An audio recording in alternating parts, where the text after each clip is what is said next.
5 years.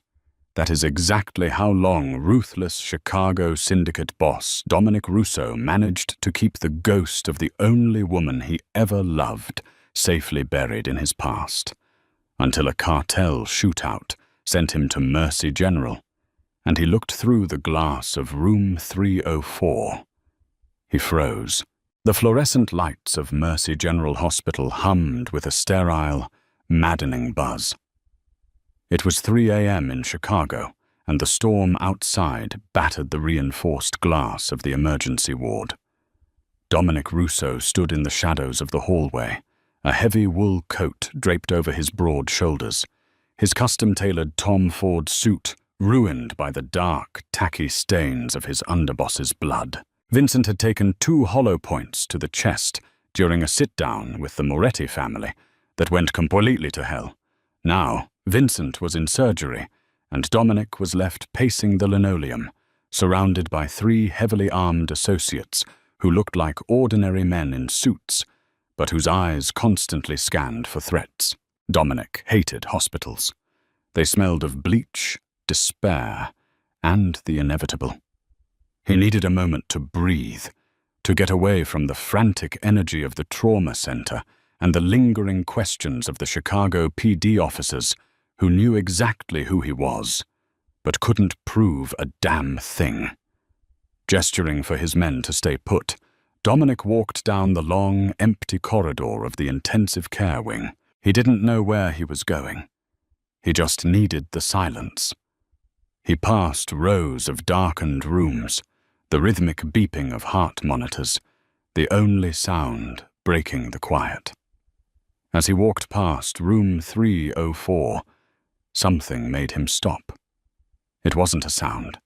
It was an instinct, a pull in his gut, sharp and undeniable, like a fishhook catching on his ribs. He took a slow step backward and looked through the half-open vertical blinds of the observation window. The room was dimly lit by the glow of a dozen medical machines. In the center of the room, lying in the bariatric hospital bed, was a woman. Dominic's breath left his lungs in a sudden, violent rush. His hands, which had remained perfectly steady while returning fire just an hour ago, began to tremble. He pressed his palms flat against the cold glass, his dark eyes wide, absorbing the impossible reality in front of him. It was Fiona. Fiona Henderson. She was completely unconscious, a thick plastic ventilator tube taped to her mouth, an IV line pierced into the back of her swollen hand. But what shocked Dominic to his very core wasn't just the tubes or the pale, ashen color of her skin. It was the sheer physical toll life had taken on her body. Fiona had always been a big girl. When Dominic first met her at that little diner in Wicker Park, she was a size 18. Soft, curvy, with a hearty, infectious laugh that shook her heavy chest. She used to joke that she loved bread and butter too much to ever be a Mafia wife. He had loved her softness. To a man whose entire life was made of sharp edges, cold steel, and concrete, Fiona's plush, warm body was the only sanctuary he had ever known. But the woman in the bed now was drastically different. She was heavily overweight, her body swollen and expanded far beyond the natural, beautiful curves he remembered. Her face, though still bearing the sweet, heart-shaped contours that haunted his dreams, was deeply puffy, resting against the pillows in a way that looked agonizingly uncomfortable. She carried well over 300 pounds now, a visible testament to a sedentary, traumatic decline. Dominic's mind violently snapped back to a rainy Tuesday 5 years ago, the day he destroyed her. He had known the Moretti family was closing in on him. Lorenzo Moretti had discovered Dominic's weakness, a civilian baker with a sweet smile and a big heart. The thought of Lorenzo putting his filthy hands on Fiona had kept Dominic awake for weeks. In his twisted, ruthless logic, Dominic decided the only way to save her was to cut her loose so brutally, so completely, that the Morettis would believe she meant absolutely nothing to him. He remembered standing in her tiny apartment, the smell of vanilla and cinnamon lingering in the air. "What are you saying, Dom?" she had asked, her eyes welling with tears, her soft hands gripping a kitchen towel. "I'm saying I'm done, Fiona," he had lied, injecting every ounce of ice into his voice.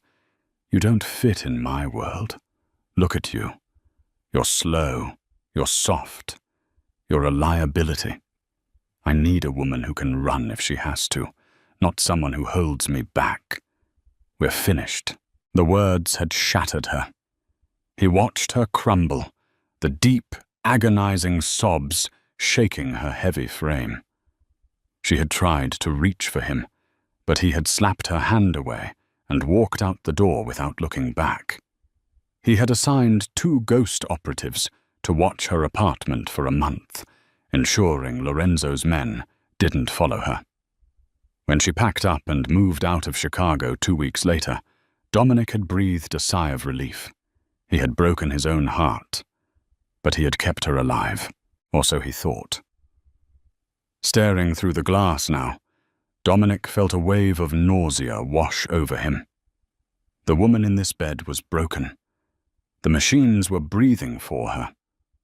Her heart monitor beeped with a terrifyingly slow, irregular rhythm. "Fiona," he whispered, his voice cracking against the glass. Without thinking, without caring about hospital protocol or the blood on his clothes, Dominic pushed the heavy wooden door open and stepped into room 304. The smell of antiseptic and stale linen hit him instantly. Dominic stood at the foot of the bed, feeling entirely powerless for the first time since he took over the Chicago syndicate. He moved slowly to her side. Up close, the tragedy of her condition was even more glaring. Dark, purplish bags hung under her closed eyes. Her arms, thick and soft, were bruised blue and yellow from countless needle pricks. He reached out, his large, calloused hand hovering over hers for a second, before he gently, reverently, wrapped his fingers around hers. Her skin was ice cold. "What happened to you, Mia Luce?" he whispered, using the Italian pet name he hadn't spoken in half a decade. "My light." "Excuse me." "Sir, you cannot be in here." Dominic didn't flinch. He slowly turned his head to see a tall, grey-haired doctor in a white coat standing in the doorway, a clipboard in hand and a furious expression on his face. "Who is she to you?" the doctor demanded, stepping into the room. "This is a restricted ICU room. You need to leave immediately before I call security." Dominic's eyes darkened, the dangerous, lethal aura of the mob boss snapping instantly back into place. He gently placed Fiona's hand back on the mattress, stood up to his full 6'3" height, and walked slowly toward the doctor. "Call security," Dominic said softly, his voice a low, gravelly threat that made the doctor freeze. "Call the police. Call whoever you want. But if you try to remove me from this room, I will buy this hospital by sunrise and fire you before you finish your morning coffee. Do you understand me?" The doctor swallowed hard, his eyes dropping to the bloodstains on Dominic's suit. He recognized the type of man he was dealing with. "Who are you to the patient?" he asked, his tone significantly more cautious. "I'm her husband," Dominic lied smoothly, not breaking eye contact. "I've been out of the country. I just found out she was here. Tell me what is wrong with my wife." The doctor, whose badge read Dr. Harrison Mitchell, hesitated, flipping through the chart. "Mr. Henderson." "Russo," Dominic corrected sharply. "Her name is Fiona." "Right. Well, Mr. Russo, Fiona was admitted to the ER 3 days ago, suffering from severe congestive heart failure.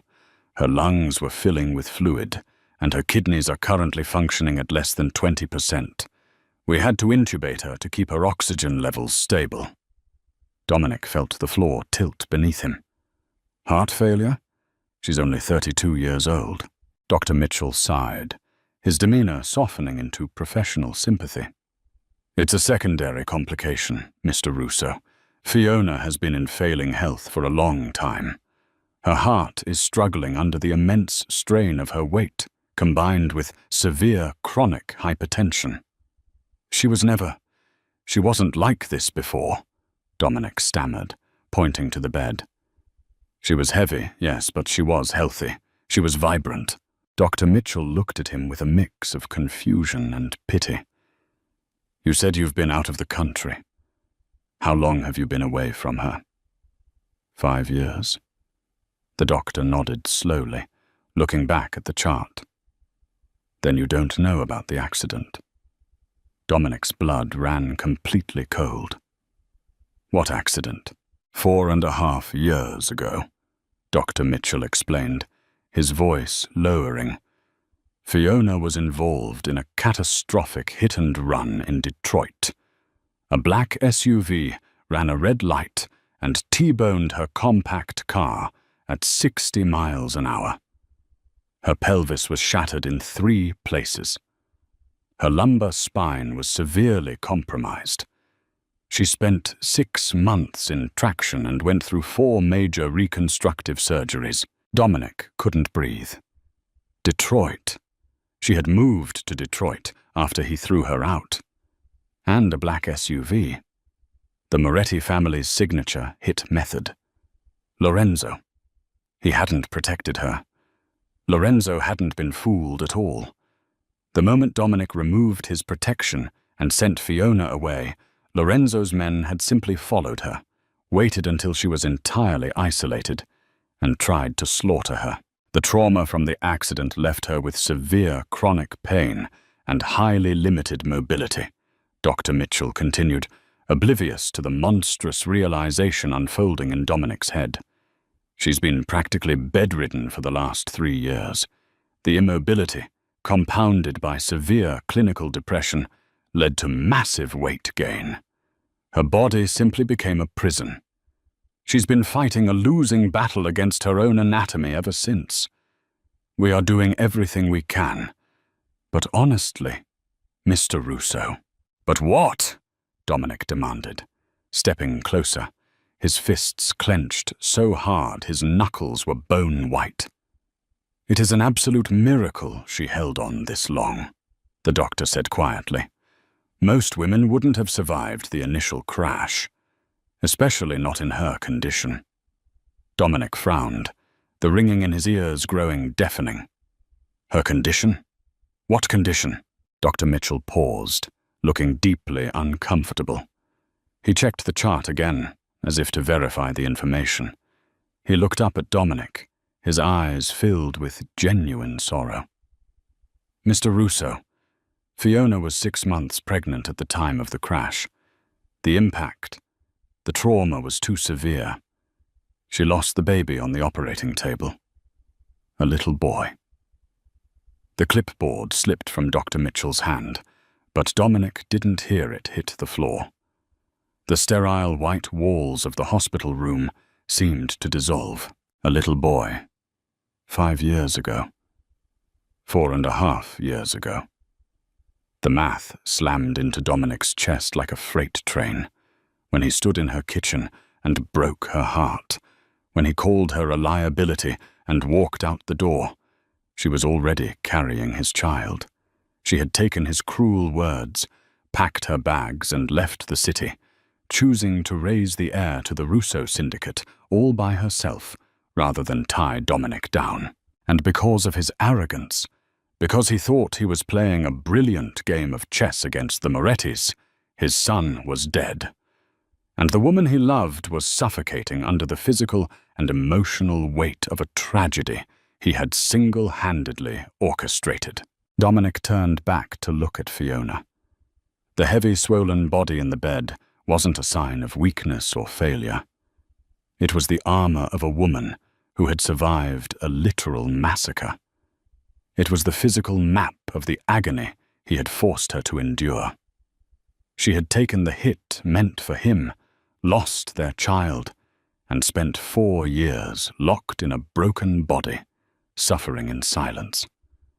A single hot tear broke loose from Dominic Rousseau's eye, tracing a path down his hardened cheek. "Leave us," Dominic commanded, his voice trembling with a terrifying, apocalyptic rage that was aimed entirely at himself and the Moretti family. "Sir, I have to monitor." "I said get out!" Dominic roared, the sound vibrating the glass windows. Dr. Mitchell scrambled out of the room, leaving the door shut behind him. Dominic collapsed into the plastic chair beside Fiona's bed. He buried his face in the mattress, right beside her thick, bruised arm. And for the first time since he was a child, the ruthless boss of the Chicago underworld wept. He wept for the soft, laughing baker he had broken. He wept for the son he had never met. But as the tears soaked into the hospital sheets, a new, dark emotion began to eclipse the grief. Lorenzo Moretti was still alive. Dominic lifted his head, his dark eyes locking on to Fiona's pale face. He reached into his coat pocket and pulled out his encrypted phone. He dialed a number he reserved only for total war. "Call all the capos," Dominic said into the receiver, his voice dead and devoid of any humanity. "I want every single Moretti breathing in this city dragged out of their beds, tonight." The Chicago underworld did not just bleed that night, it was entirely suffocated. Within an hour of Dominic's phone call, the Russo syndicate moved with a synchronized, terrifying precision. They did not care about the unspoken rules of the commission, nor did they care about the collateral damage to their own operations. By 5 a.m., the opulent Gold Coast penthouse of Lorenzo Moretti's underboss was engulfed in flames. By 6:15 a.m., 3 of Moretti's top capos were pulled from their vehicles on the Dan Ryan Expressway and vanished without a trace. Dominic didn't lead the charge. He let his most brutal enforcer, Leo Castiglione, orchestrate the massacre. Dominic had a much more vital mission. He had authorized the immediate, highly classified transfer of Fiona Henderson from Mercy General to a private, impenetrable Vamuhai P floor at Northwestern Memorial. He bought out the entire wing, flooding the corridors with his heavily armed men, disguised as private security. For 3 agonizing days, Dominic sat in the plush leather chair beside her bariatric bed. He watched the steady, rhythmic rise and fall of her heavy chest, listening to the ventilator do the work her traumatized lungs couldn't. He brought in top-tier cardiologists, bariatric specialists, and trauma surgeons, demanding they spare no expense, paying them in offshore wire transfers to keep their mouths shut. On the evening of the 4th day, the storm broke. The ventilator had been successfully removed that morning, replaced by a simple nasal cannula. Dominic was resting his forehead against the edge of the mattress, his fingers lightly tracing the bruised, swollen knuckles of her hand, when he felt a faint twitch. He bolted upright. Fiona's eyelids fluttered, heavy and laden with exhaustion. Slowly, painfully, they parted. Her glassy hazel eyes stared blankly at the ceiling for a long moment, adjusting to the dim, ambient lighting of the room. Then she turned her head. When her gaze locked onto Dominic, the heart monitor beside the bed instantly spiked, the rhythmic beep accelerating into a frantic, panicked trill. "Fiona," Dominic breathed, his voice thick with a desperation he had never known. He reached for her face, wanting to stroke her cheek, to comfort her. She shrank back into the pillows, her heavy frame trembling as a raw, guttural sound escaped her dry throat. It wasn't a word. It was a sound of absolute, unadulterated terror. "Don't," she rasped, her voice a broken whisper of sandpaper and rust. "Don't touch me." Dominic froze, his hand suspended in the air. The rejection cut deeper than any bullet he had ever taken, but he deserved it. He lowered his hand and took a slow step back, giving her space. "I'm here, Fiona," he said softly, his dark eyes pleading with her. "You're safe. You're at Northwestern. The Morettis can't touch you here. I swear on my life, no one will ever hurt you again." Fiona closed her eyes, a bitter, exhausted tear leaking from the corner of her eye and sliding down her puffy cheek. "You," she choked out. "You hurt me. You did this." "I know," Dominic said, his voice breaking. He sank to his knees beside the bed, the ruthless Don of Chicago bowing completely to the woman he broke.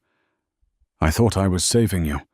I thought if I broke your heart and sent you away, Lorenzo wouldn't see you as a target.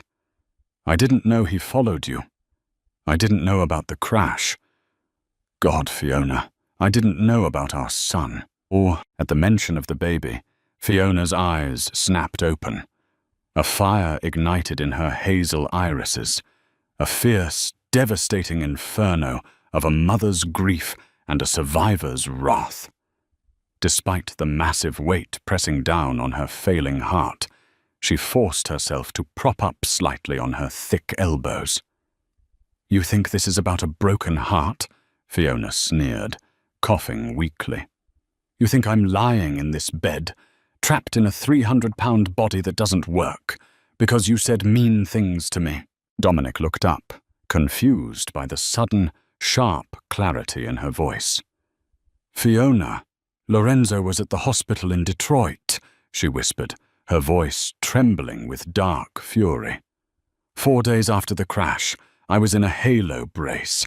My pelvis was in pieces. They had just cut my dead son out of me. Lorenzo walked into my ICU room, holding a teddy bear." Dominic's blood turned to ice. "He visited you?" "He wanted to watch me suffer," Fiona continued, her chest heaving, the monitor blaring a warning as her blood pressure skyrocketed. "He told me that you didn't leave me to protect me. He told me you struck a deal, that you gave me up, let him run me out of town in exchange for the South Side shipping ports."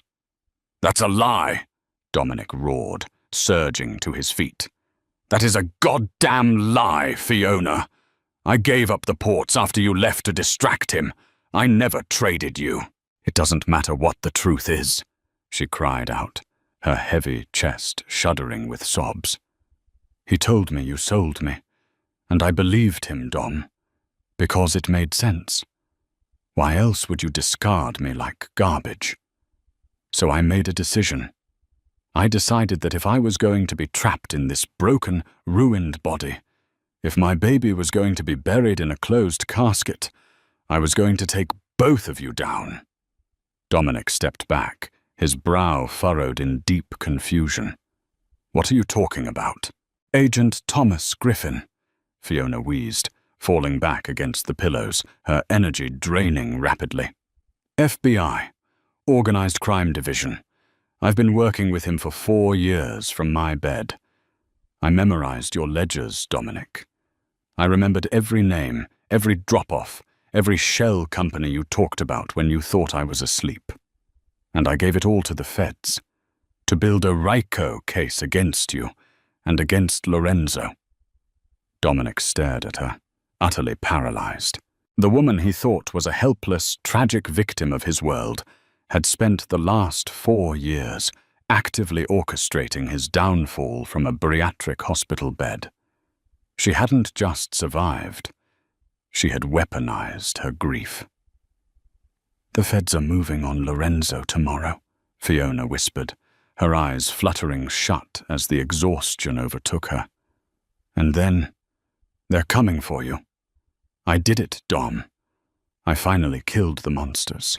The silence in the VIP suite was deafening, broken only by the steady hiss of the oxygen machine. Dominic stood over the bed, looking at the woman he loved. She had grown so heavy, so physically restricted by her trauma, that society, and even Dominic himself, had written her off as fragile. But beneath the swelling, the scars and the fat, she possessed a titanium spine that rivaled the most hardened mob bosses in history. He could make one phone call right now. He could have Agent Thomas Griffin erased. He could silence the investigation, move Fiona to a private island, and finish slaughtering the Moretti family himself. It was the Mafia way. It was the only way he knew how to survive. But as he looked at Fiona's bruised, swollen hands resting on her stomach, the same stomach that had carried his child, he realized that acting like a mob boss was exactly what had killed his son. Dominic pulled out his encrypted phone. He didn't call his hitmen. He called Leo. "Pull the men back," Dominic ordered, his voice remarkably calm. "Boss, we have Lorenzo cornered at the meatpacking plant. Give the word, and we paint the walls with him." "I said pull them back, Leo. Stand down.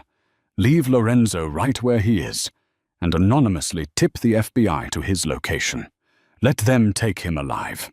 There was a long, stunned pause on the line. "Dom, if the feds take him, he talks. He'll flip on the commission. He'll flip on you." "Let him," Dominic said quietly, looking down at Fiona's sleeping face. "The war is over, Leo. Disband the Chicago crew. Burn the ledgers. I'm out." He hung up the phone before Leo could protest, snapping the device in half and tossing it into the biohazard bin. For the next 48 hours, the news cycle in Chicago was a relentless storm of federal indictments. Lorenzo Moretti and 27 of his associates were dragged out of their hideouts in handcuffs.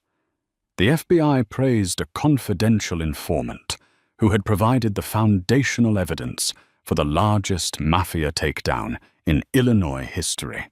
When Fiona woke up 2 days later, the television in her room was muted, playing the live footage of Lorenzo's perp walk. Dominic was sitting in the chair beside her, peeling an apple with a silver pocket knife. He looked tired, his designer suit wrinkled, a heavy shadow of stubble on his jaw. Fiona stared at the TV, then at Dominic. "Why are you still here?" she asked, her voice stronger than before, though still cautious. "The FBI has warrants for the Russo family, too. You should be halfway to Moscow by now." Dominic set the knife down and handed her a slice of apple. "My lawyer struck a deal with Agent Griffin this morning. I surrendered my assets, all my legitimate businesses, and turned state's evidence against the New York families in exchange for full immunity. The Russo syndicate is dead, Fiona. I dissolved it." Fiona stared at him, her hazel eyes wide with shock. You gave up the crown?" "It was too heavy," Dominic said softly, leaning forward and resting his elbows on his knees. "And it cost me the only 2 things in this world that ever mattered." He reached out, and this time, Fiona didn't pull away. He gently enveloped her large, soft hand in his own. "I don't expect you to forgive me," Dominic said, his voice raw with emotion. "I know I ruined your life. I know you hate what I turned you into. But I am never leaving your side again. You are going to go to rehab. You are going to heal your heart. And whether you ever lose an ounce of weight, or whether you walk with a cane for the rest of your life, I am going to spend every single day making sure you know that you are the strongest, most beautiful woman I have ever known." Fiona looked down at their joined hands. For 5 years, she had carried the physical and emotional weight of a dead son, a shattered pelvis, and a broken heart. Her body had expanded to protect her from a world that kept trying to kill her. But as she looked into Dominic's eyes, seeing the genuine remorse and the unconditional surrender of a man who had burned his entire empire to the ground just to hold her hand. She felt a tiny, fragile spark of something she hadn't felt in years. Hope. Tears spilled over her thick lashes, soaking into the hospital pillows. Dominic leaned forward, gently kissing her forehead, his tears mingling with hers. 3 years later, the sun beat down on the private, heavily guarded terrace of a villa in Tuscany, Italy. The air smelled of salt and blooming lemon trees. Fiona Russo sat in a reinforced, wide wicker chair overlooking the Mediterranean. She was still a large woman. The trauma to her spine meant she would never run, and her metabolism would never fully recover from the years of immobility. But she was no longer a prisoner in her own skin. Her face was bright, her skin glowing with health, and the heavy puffiness of congestive heart failure was entirely gone. A sturdy, custom-made silver cane rested against the table beside her. The sliding glass door opened, and Dominic stepped out onto the terrace. He wore a simple white linen shirt and slacks, holding a tray with fresh espresso and a plate of warm, cinnamon-dusted pastries. He set the tray down and leaned over, pressing a deep, lingering kiss to her lips. She tasted like vanilla and sunshine. "The physical therapist will be here in an hour," Dominic murmured, brushing a strand of hair behind her ear. "I know," Fiona smiled, her eyes crinkling at the corners. She reached up, her soft, plump hand resting against his jaw. "I'm ready." They hadn't erased the past. The scars were still there, etched into her body and his soul. But as Dominic sat beside her, looking out at the endless blue horizon, he knew that they had finally done the impossible. They had built a beautiful life from the ashes of a tragic one. Did Fiona and Dominic's fierce journey of survival and redemption leave you breathless? True love isn't about perfection. It's about standing by someone through their darkest trauma and fighting for their healing. If this intense mafia romance touched your heart, like this video, share it with your friends who love stories of resilience and redemption. And don't forget to subscribe for more gripping, real-life inspired dramas. What do you think about Dominic's ultimate sacrifice? Tell us below.